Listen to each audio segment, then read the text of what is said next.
When you have to shoot, don't talk.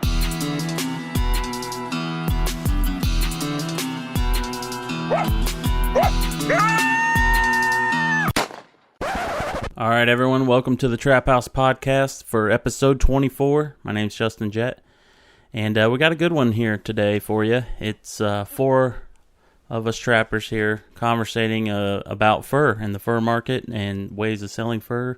We had a local fur sale here recently, and then the following day we had Greenwood Fur and Wool Company show up at Hoosier Trapper Supply. They were buying out in the parking lot, and we kind of gave them a place for people to sell their fur. So we'll get into that in just a minute. We have to give it up to the sponsors to keep this thing going. So got to give a big shout out to j3o.com for J3 Outdoors. Look them up online. They're all over social media. Jeff Haggerty has great products, American-made stuff, and he's a great guy, and he'll take care of you. And also got to give it up for Top Lot Stretcher Company. Their website is toplotstretcherco.com. Check them out. They also carry a line of trapping supplies as well, not just stretchers. Then, of course, Hoosier Trapper Supply. We have an awesome website that's easy to navigate, plenty of product there, and you can check that out or just give us a call on the phone. Either way, we'll take care of you any way we can, and we appreciate all the orders and support. But with that being said, I think we should just go ahead and jump into it, and hope you enjoy the show. Please share, follow, subscribe, all that good stuff. We need all the help we can to get out in the public and show the world that trappers are alive and strong. We're out there doing it. So, thanks.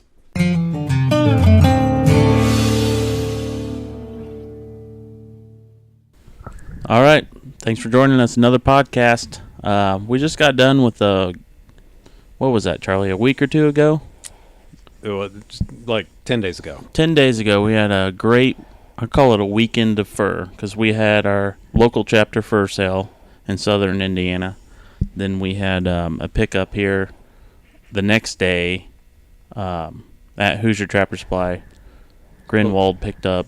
It wasn't really a pickup. He was buying. Yeah, he was buying right there on the spot, and it was packed to the road. We had a line of people. So that's what we're going to be discussing. There's four of us here today. Charlie's here as usual.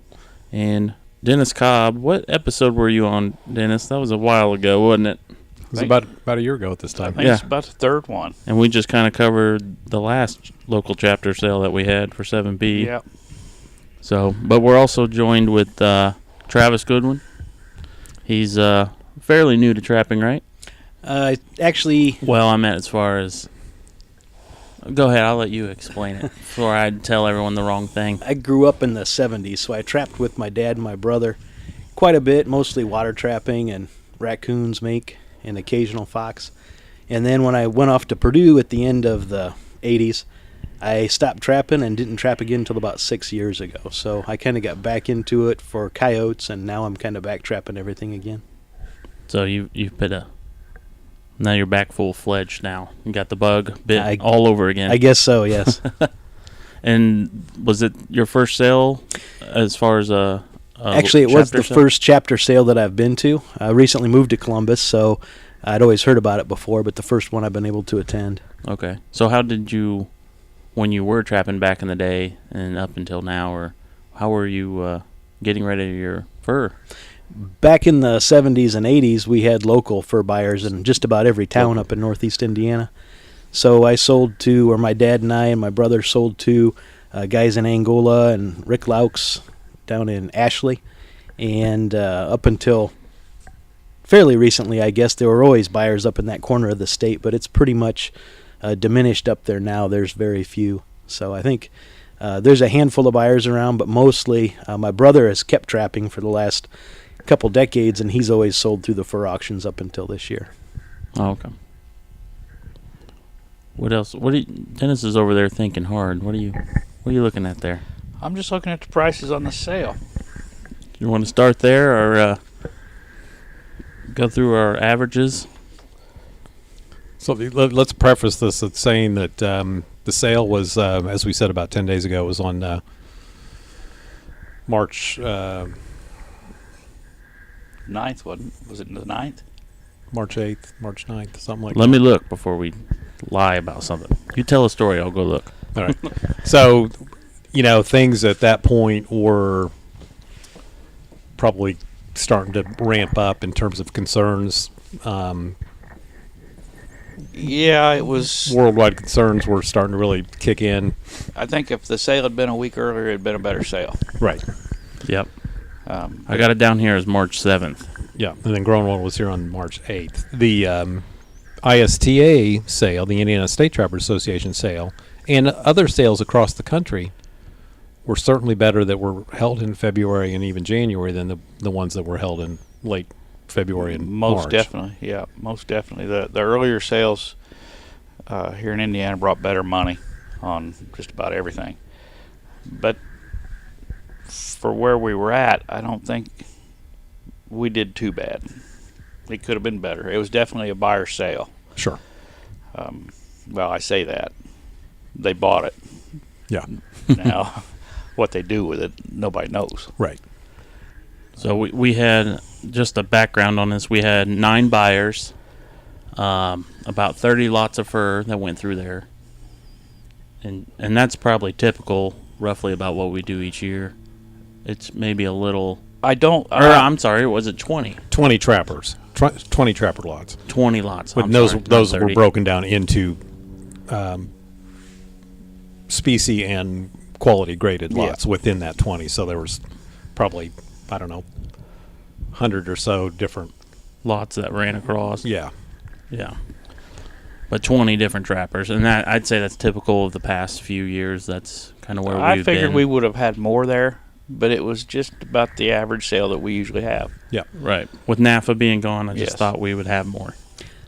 That was what surprised me a lot about Sunday, then coming up here. I kind of expected with the numbers we had at our sale that we'd see a similar number showing up for the Greenwood sale on Sunday, and it was quite different. There were a lot of folks that still hadn't sold their fur by Sunday. Yeah. It was Mhm. it was packed. So Yeah, it was... Well, how long was he here?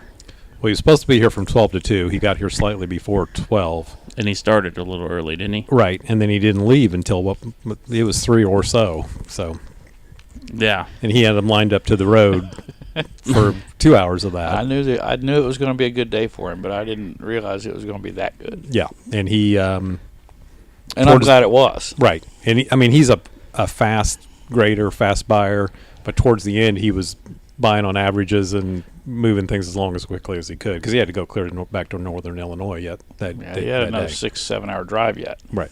Yeah. And I think most people that came in and out of the door were pleased with what he was giving them. So There were some people that were upset as well. But yeah, there was, but I think they kind of, once the rest of them went through the line and heard about other sales and, what, I think they were happy once they settled down a little bit. You get excited when you hear, $100 coyotes from last year, the coyote market's still hot. I should get $100 for this coyote right now. Well, it's not always like that, but, dream big, I guess. Yeah. I think the thing that there was a guy specifically that said, man, that was pretty tough to take on those coyotes because Greenwood was paying.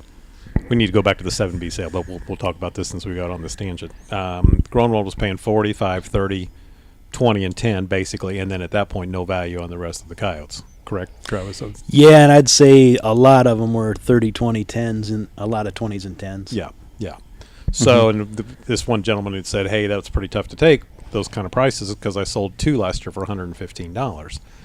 Well, if you only had 2 coyotes, then yeah, 115 is pretty darn awesome. But I said the only thing that really matters is what the average was. So how far off was your average from selling at NAFA a year ago versus selling them this year? So I mean, he didn't specifically answer me, but I think he got the idea that Yeah. and guy Greenwood who was here was not grading like that. So he wasn't pulling like the select out. He was more grading on just, okay, this is our top pile. And obviously that what was in that pile certainly wouldn't have all brought $100 at NAFA a year ago. So, I mean, that's just the way he was buying. So. And I had that discussion with a lot of people that coyote last year brought $25 at NAFA. And that coyote 3 years ago, you wouldn't have skinned. Yeah. Yeah, exactly. Exactly. You know, I noticed a big difference from last year to this year in my coyotes. They just didn't seem to have the same quality of fur this year that they did last either, so that probably plays some part of it. you know, Travis, you bring that up. I think I went to every sale in the state except for the LaGrange sale. And I was very impressed with the quality of coyotes. I mean, they're Indiana coyotes. They're not going to be the nice fluffy stuff. And I've been overall pretty impressed because I felt like it was better quality. And the fur put up was a little bit better this year too. But the coyotes that we had at our sale, they just didn't seem to be the quality of coyotes that I'd been seeing earlier in the year. I find it hard to understand and figure out why, because they were probably all caught at the same, basically the same time period. But they just didn't have the quality here that I've seen at the other sales. Would it be fair to say the coyotes at the Fur Taker 7B sale were primarily from the southern part of the state? That's what they appeared to me. I'm trying to run through who the trappers were that were there and thinking where they were from, and of course some of them I didn't know personally, but I think most of the ones I talked to were from south of Indianapolis all the way to the river. yeah, which would make a difference. That makes a big Certainly, difference. Certainly. Yeah. And I've not been to that sale before, so I don't have a lot of familiarity with the southern Indiana coyote, but it seemed to me like a lot of off colors this year too. There That's weren't a the lot Southern of Indiana coyote. yeah. Old Rusties. And there are definitely years where quality of fur is better than other years, and I don't know. No one has a specific answer for that, but they would be based on, obviously primeness is started and by daylight hours shortening, and it would be. But there are years where the fur is definitely better than other years, and it's not because it gets to 20 below zero. There's something else out there that causes it. And it's probably a whole combination of things maybe, but there are definitely years. I remember, back when I bought, there were years where the coons were definitely better than they were other years. So Yep, there's some, but they just didn't seem to par up with what I'd seen right. overall. I mean, not that it's anybody's fault, or I'm not saying anybody did anything wrong. It's just the way they are. You can't control what you No, catch. I mean, you can't. Yes, I've said it before. You can't put a postcard there at your trap that says you got to meet this criteria to step in this trap. You get what you get. Right. So we have the averages here in front of us. Now, this isn't a really good indication because there's a good handful amount of green fur mixed into this, but it's easier for us because we were there and we saw that. But for the outsider to read the numbers, it's a little different. But the coyotes, there was 138 of them offered, and they averaged $17.44. With the high was a $62.50 coyote, so that's a little surprising there. I don't know, what's your thoughts on that as far as average, Charlie? You got any? I mean, I think the average just goes along with what we were just saying. That the quality overall was just not as hot maybe in the past. I will say too, as Dennis said, it was a buyer's market, and the coyotes are the best thing on the market. So I think that whoever bought the majority of those coyotes is probably going to do okay. They're probably not going to lose money. So a lot of times buyers, because of ego and any number of things, will lose money on fur that they buy at a fur sale. So, but anyways, I would say that was probably a fairly safe purchase with that. At a $17.44. And average. like I said too, if it had been a week earlier, they'd have probably been a $22 to $23 average. yeah, could see that. So I'll just go down and read the rest of them. We had 19 mink for $2.85 average, a $6 high. 9 otters were there, $21.61 was the average. $27.50 was the high. Those were really nice, put up, stretched. Did you see those, Charlie? Yeah. Sharp looking otter. There was some green, obviously, that went down. Those were running around $7. The green ones were. 38 muskrats at $2.68. We had 55 beaver put up there, average $6.63. 239 coons were offered, an average of $2.35, and there was a lot of them were green. That A one, lot. that one group of young boys, I think they had 96 in that group that were green. Yeah. We probably had 135 to 145 green coon. Right, and let me qualify that. Justin said 239 offered. This was actually 239 sold because a few. I'm sorry, a sold, few were yeah. not sold. Yeah, that's true. Yeah, and we had not everyone from our organization could be there to help. It'd be really nice if we had a handful more people there and we could do a better job keeping Break track. it down. I'd like to break it down and have green numbers versus put up numbers. Yeah, it Maybe makes a we big can do that difference. next year. What else we got here? We sold 26 possums for $1.08. 6 skunks at $7.88. 21 red fox sold at $9.69. 8 gray fox at $12.63. Of course, the coyotes we mentioned. Then there were some squirrels. Someone paid $1 for. $1 a piece. So, yep. Put up squirrels. So, And the beaver castor sold well. yeah. Casters, what were you saying, Charlie? It's a really high right now. Yeah, it compared came to- out at 65 a pound, basically. I've seen it higher this year, but Yeah. 65 a pound, and, a guy has 8 pounds of castor, and it's like, I think 500 and some bucks. So, Yeah. that's pretty, Yeah. pretty. $524 worth of. Yeah, I think that opened a lot of people's eyes around there. Like, Yeah. man. Yeah. Yeah, I heard a couple guys like, man, I still got some of that in the freezer. I need to pull that out. And castor's one of those things. It's used in the lure trade, trapping lure trade, but it's primarily used in the perfume trade, or as I've seen it in flavoring bourbon and other things too. But I think the perfume trade is the one they are the driving force behind that price. Yeah. Canada, they have that Canadian whiskey that has castor in it. Yeah. We should try that. No, we shouldn't. No, go ahead. We should try that, Dennis. Take your word for it. You know what? We got some castor back here dried out. I'll make a batch for you. Okay, I appreciate it. Wait on me. Wait on. Oh, Let me mention too. Red fox, gray fox. Red fox, gray fox were both pretty high on this sale in terms of the market. So the average on the reds was $9.69, as Justin mentioned, and $12.63 on the grays. Neither one on the fur market themselves you can sell. I mean, you just can't sell them. So those were probably all going to be tanned and yeah. sold Personal that collection way. or Yeah. So Yeah, I caught that. Yeah, I caught that red fox. That's those famous words, Where'd you get that? Oh, I caught that. yeah. Oh, yeah. Yeah. You bought it. I was surprised there were 8 grays to sell. I was too. yeah. It was good to see them in a way, and in a way, it was bad to see them. Yeah, you don't want to see them dead, but it was No. good to know that they were out there. Yep. At least Yeah. there's pockets of them. Yes. So. Yeah. That is good. The one thing that I really liked about the sale, and Charlie, I think you probably noticed it too, because that one young man was standing next to you. We had, I think, 3 different kids that this was their first year trapping. Yep. And they first year trapping, first year to come to the sale. So it kind of makes you feel like you're doing something right. Something's right. Yeah. And I really enjoyed seeing him. And that one young guy, man, he really had some nice stuff. He put his stuff up. It really looked nice. Yeah. There were, I think, the Amish boys, too. Mm-hmm. It was their first year trapping and their first year putting up fur.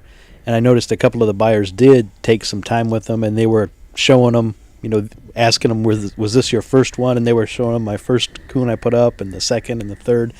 And they were commenting on how they got better and giving them a lot of helpful advice, Yeah. which you probably wouldn't see at a bigger sale. It was Right. kind of nice to see that happen. Right. Yeah, that they actually stopped and took the time to spend with them. Yep. Unfortunately, they had one of the better quality coyotes at the sale, and it was The it was worst. terribly It was handled. terrible. So that was unfortunate for them. But kudos sure. for them for trying. Yep. Yep. They definitely were trying. You gotta start somewhere, I guess.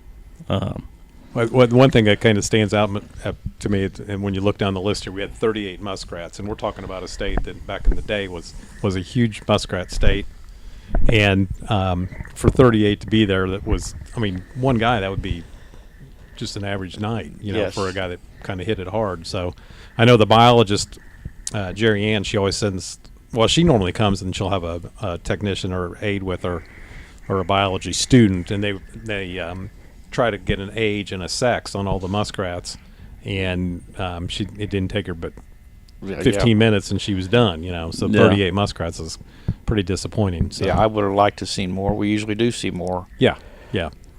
She should have come. She should have come on Sunday here, I guess, but she could have. Yeah, there was.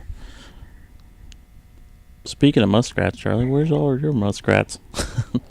Is it still here, or did you send them out somewhere? I did sell some on Sunday, and then I sent quite a few out to get tanned. So. Oh, okay. What else happened at the sale? Anything? Any highlights? No, I mean, it went about the way I figured it was going to go. No surprises. No surprises, but man, we were busy. The first 2 or 3 hours we were cooking along pretty good. Yep. One thing, we got a good auctioneer. He is good. Of course, that's how he makes his living. And used to trap when he was in high school, and his dad was a coon hunter, and he's older now, but I think he likes seeing that this stuff is still going on. I think he appreciates that. And he gets them fired up a little bit. He's good at working the buyers, I think. Yeah. Well, we've got a good group of buyers too. And I appreciate them coming. That is a big part of the sale. If you don't have anybody to buy it, you don't have a sale. Mm-hmm. Was that our highest number of buyers this time around? I think it might have. 9's quite a bit. Probably. I mean, some of them are buying a lot more than others. As far as heavy hitters. But anyone is great. And they got to start somewhere. Right. And there were some of the smaller buyers, though, were kind of boutique buyers, I would say, and some of them were buying to tan and make things with the furs. Sure. Mm-hmm. But they actually drove up the price on some of the nicer items, I think. Yeah. In fact, I think a lot of the grays and reds went to those guys. Right. And that might be why the price was a little bit more than we thought it would be. And even the possums, I think there was a couple of them that were interested in tanning possums. So, that was...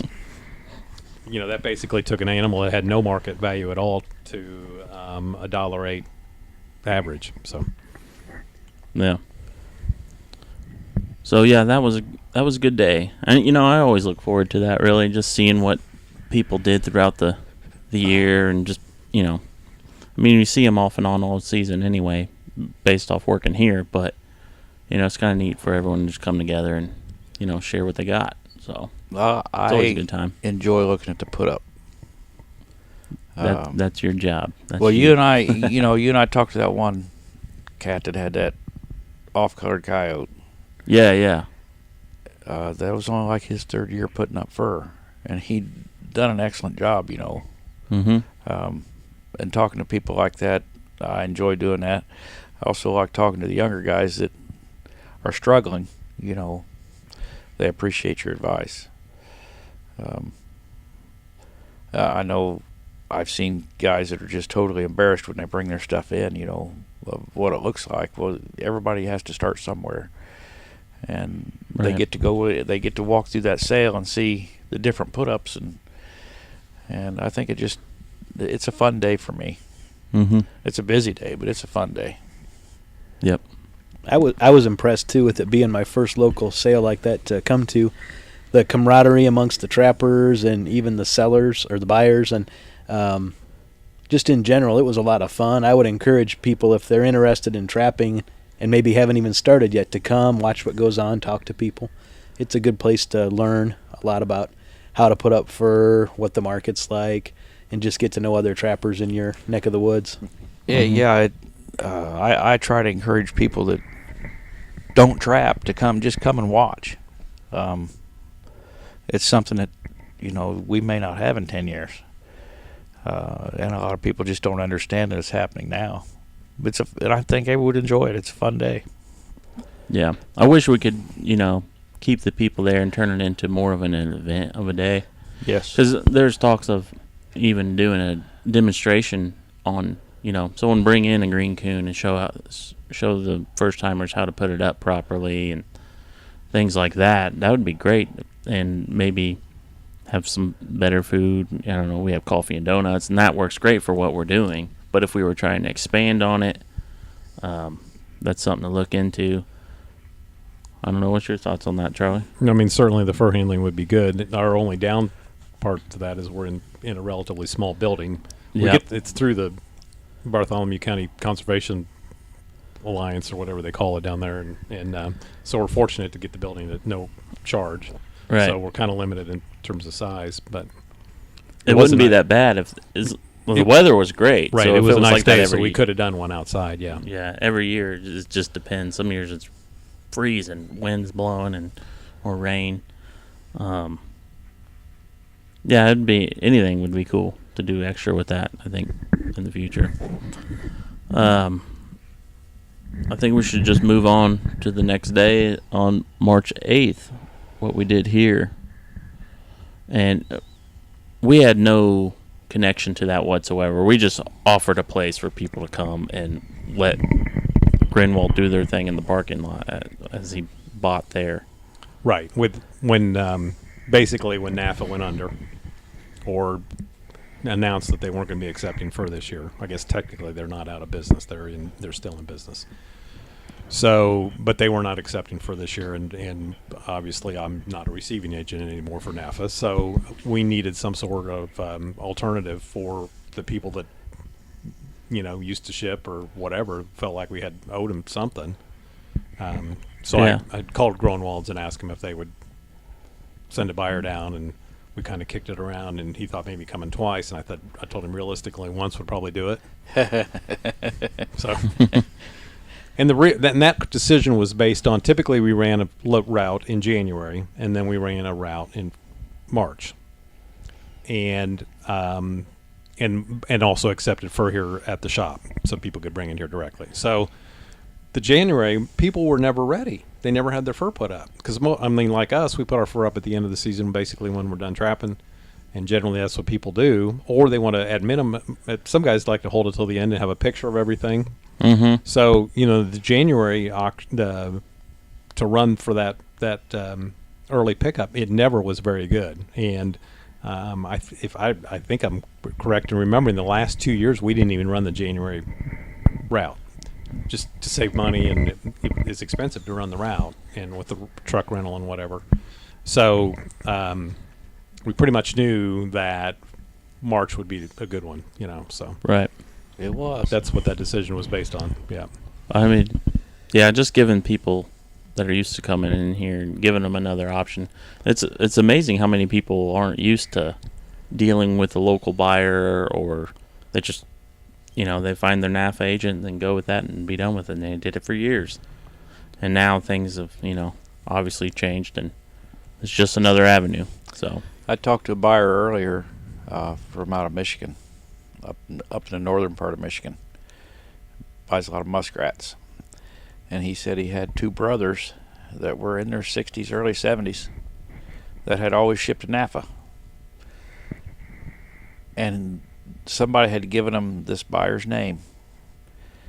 And they called it, and they told him they didn't realize that there was any other way to get rid of the fur. Yeah. So they'd been shipping for 35 years.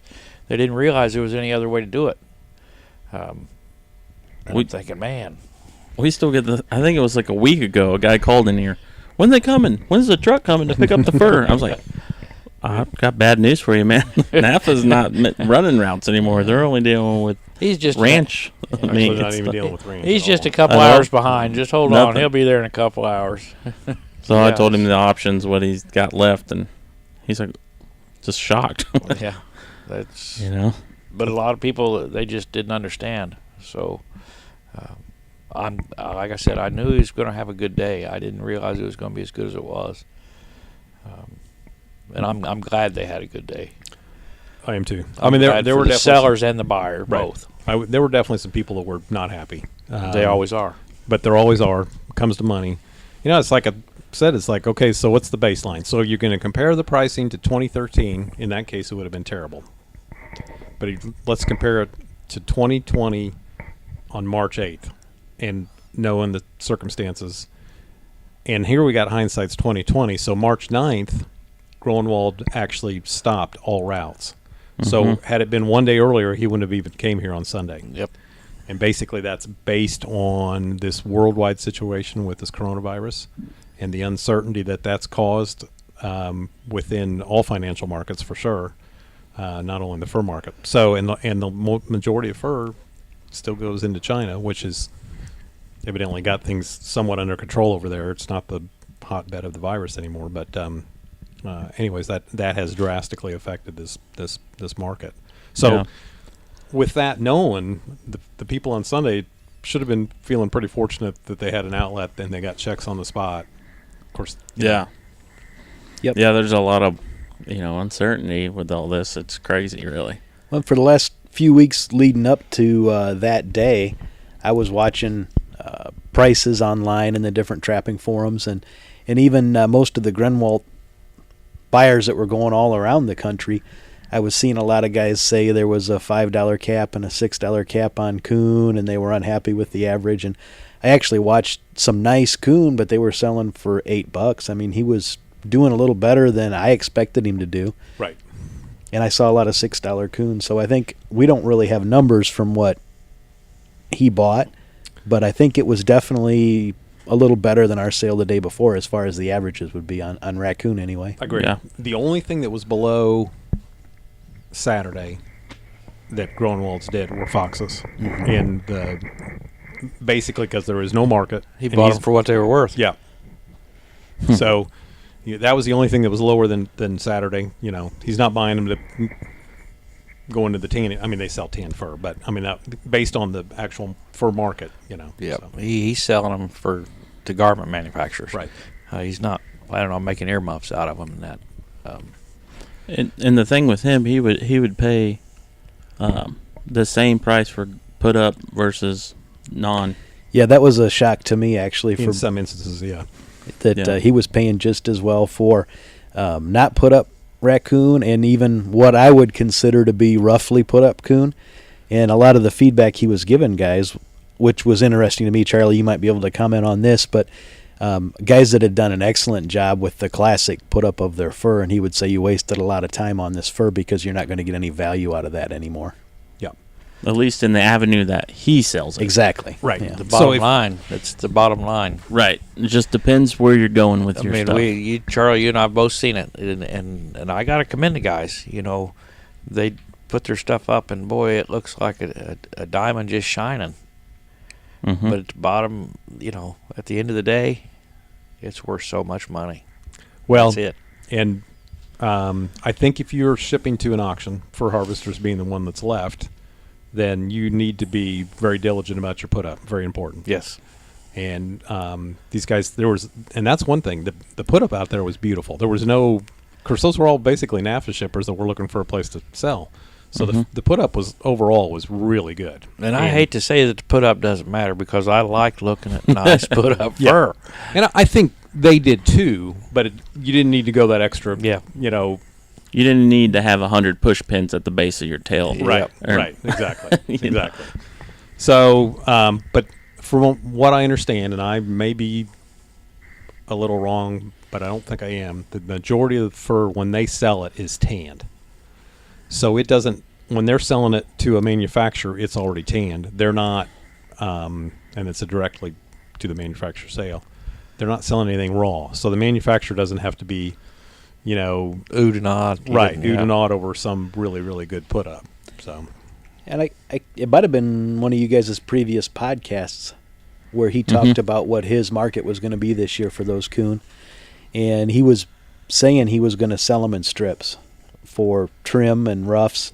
So for what he was saying, I understand that completely because he could look at that coon and he could tell how many strips of the useful part he was going to get. And a lot of the care that was taken on the put up were going to be pieces of the fur that weren't going to give him any value either. yeah. Yeah. I didn't think about that. We need to go back and refer to the episode. That's been a while. Yeah. This Yeah, past we summer. had a podcast with Gary, Guy's brother. So anyways, it was... so, yeah, you can go back and reference that. I mean, he predicted some things, or didn't really predict, but he talked about some things that probably had adjusted from then to now. But there was a lot of unknown with, I mean, who would have thought we'd be under this pandemic situation, essentially? So It's crazy. This is a perfect storm. It hit the United States. I mean, it was just the wrong time. Yeah. It's always going to be the wrong time, but boy, it couldn't have picked a worse time for the fur market. Right. On Facebook and the computer and everything, they're just using this for an excuse. Yeah. And I'm telling you, they're this not. is for real. I know There's some too guys much that are money sweating wrapped pretty up. hard right now. Right. They can't move it. They can't ship it. Right. Right. So So we've talked about Greenwood. They stopped their routes. Fur harvesters came out. What was that, yesterday? Canceled their sale for this month. Canceled the sale. They've stopped all the routes as well a few days ago, and it's just complete madness, really. No, they may have another route pickup for harvesters. Really? They do heard- later. They have one later, I think. Into this month. End of this month, first of next month. I know he's coming through southern Indiana. So or they something haven't like that. stopped the route. So, but they'll have more pickups. If you say so. That's not what I read. But go find out for yourself. Contact Fur Harvesters. Don't take our word. I don't take your word for nothing. I didn't think so. I'll say it was postponed. How about that? The sale was certainly postponed. Yeah. But, I think, like I said, I can't say because I wasn't here on Sunday. I wished I would have been. You're not a true Hey, fur trapper or watch lover, it. are you? Well, I'm not a trapper anyway.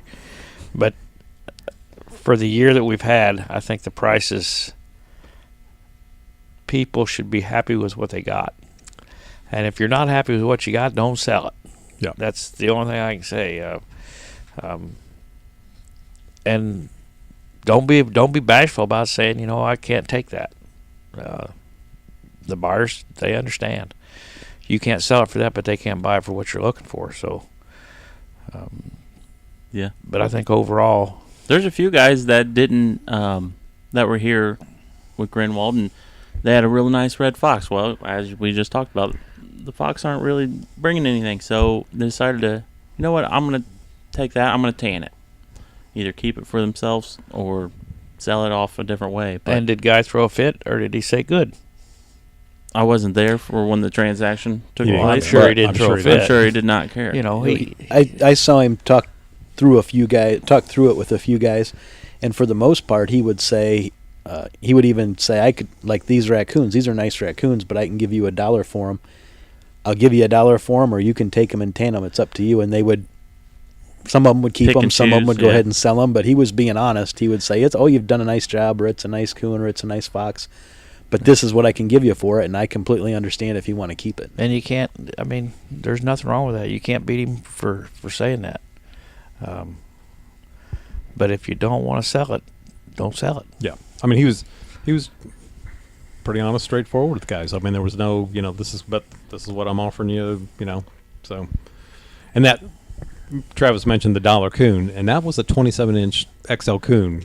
That was the smallest, basically, that he was buying. So that's a nice coon. It's And hard- a little, real nice It's a little hard to sell for $1. Yeah, it's hard to swallow that. But then he jumped to 4 for the most part on the doubles, and then he was at 8 in the triples, quadruples. So, I mean, he was paying, once it got up there in size, he was paying fairly decent money. So, on coon, but unfortunately, Indiana, particularly this section in south, we don't have a ton of triples and quadruple size coon. But, anyways, yeah. Well, I know from that video you had, They're lined up. they were lined up, and he filled that truck.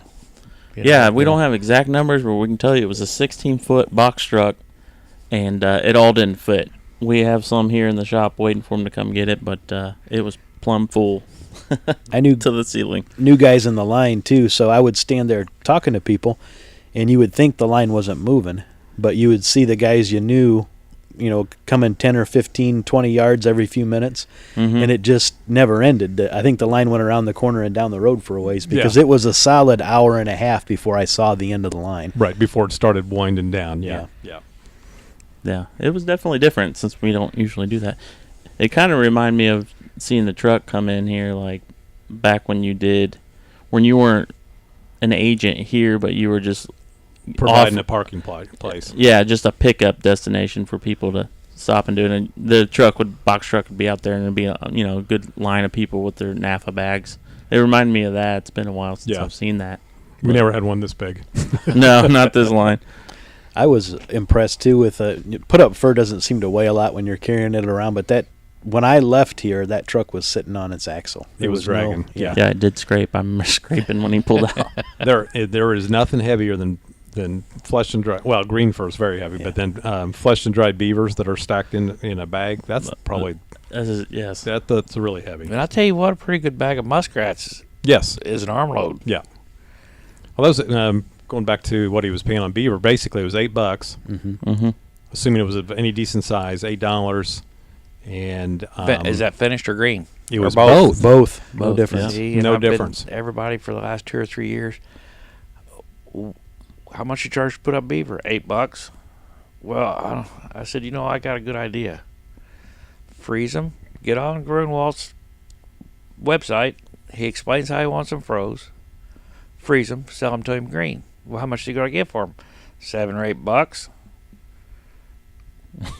Well, if I sell them finished, how much am I going to get for them? $7 or $8. You don't know. That's the ticket. right, and they've got the facilities and the state of the art fur handling capabilities, and they just whip through. So what whip they through do, that and they stuff. can go through a lot of them in a hurry. Right. And all those beavers are sold to the felt hat market. So there's basically very little to no fashion beaver products presently. Maybe a little bit overall. That's not significant in terms of the market. So all of that was basically getting sold to the felt. Yeah. So when they tack it out on a board, they don't put nails every quarter of an inch or every half inch. That was one of the other critical things that I think some guys understood and some guys were upset about. But he was telling most of them these are going for the hat market, and you wasted a lot of time with a lot of extra nails. Right. Yeah. Because everybody you look at a NAFA video or you get advice from old timers, and they say it should be perfectly round, and however many nails you want to use, double it. And I think he was basically saying he didn't care how scalloped it looked, or the center of that fur is all that matters. Every 3 or 4 inches is all you need to put a nail around. In fact, I think they sell those by weight. Mm-hmm.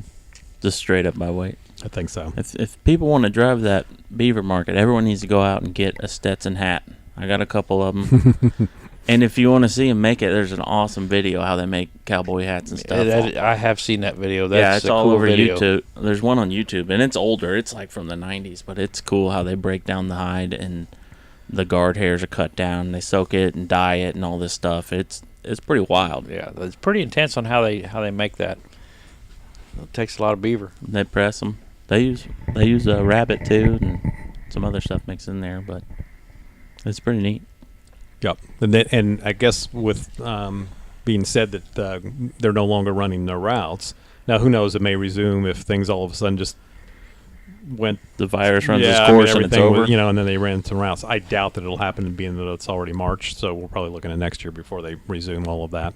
But the thing, if you want to sell fur to them, they are still buying beaver and coyotes. I don't know if you could sell them anything else, but they specifically are still buying beaver and coyotes. So, I know you used to be, and again, call them and ask them. You used to be able to mail it to them. They would grade it and call you, give you a price. So that's another option. Right. Instead of having to drive all the way to northern Illinois. right. Unless you're in the area. My recommendation on all of it is just call first, find out what's up, and then go from there. So Yeah, because it probably changes Daily. right now. Daily, it seems like, Or with hourly, everything. maybe. It's crazy. Yeah, I don't know what else to say, really. We're all just going to be waiting to see how this all turns out.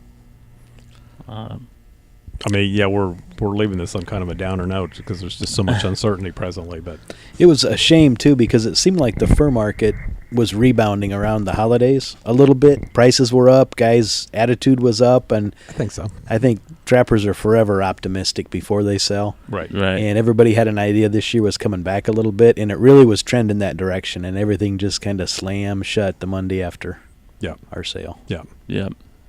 Well, especially with the coyote market, everyone knew the coyote market was still going to be healthy, by the next year. So that was a kick-starting point, I think. Yeah.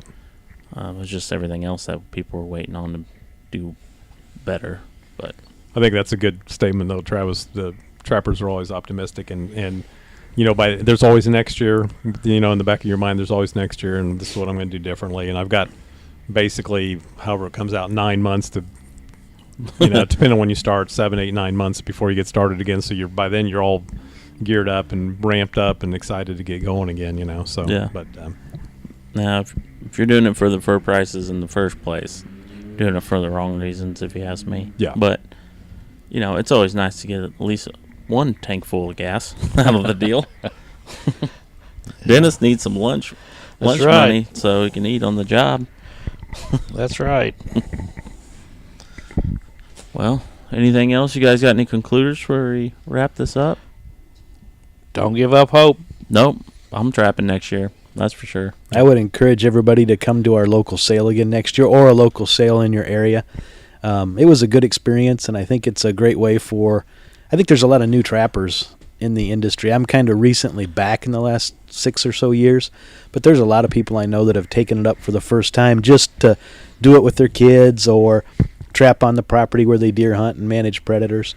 Right. And most of those folks are interested in learning more, and they like to put up the fur as a hobby, and they try to sell it, but they're not looking to get rich off it. But it would be a great opportunity to come with your kids, sell a little fur, learn from other trappers, and just experience. It was a good day. yeah, it was a good day, and I agree wholeheartedly with Sean. But a sale, it's a good social event. It seems kind of like a thing of the past, but it's not, because they're still alive and well across the country, really, trapper sales. But it's, when you're not in that loop, you would think that stuff never happened or went on, or Right. can't believe that it's still going on. So, but There's 5 of them in Indiana and 5 or 6 in Michigan. Right. 4 or 5 in Ohio. I mean, it's a couple in Kentucky. But like Travis said, come enjoy the day with us and come to our fall rendezvous. It's another good time. So Fall rendezvous, the national convention, the FTA convention's in our backyard this year in southern Indiana.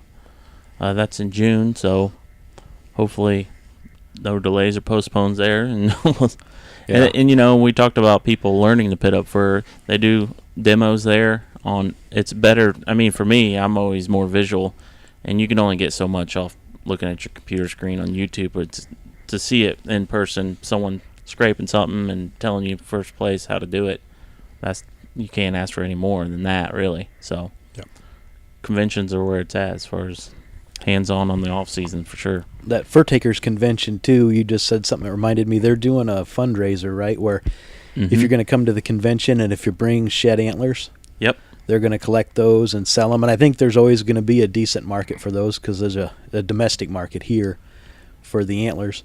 And we're kind of in that shedding season now, so I know a lot of my friends are out finding them. And if you've got any extra ones, bring them to that convention or drop them off maybe here, and Charlie or Justin will get them down there. And the money will go to a good cause, right?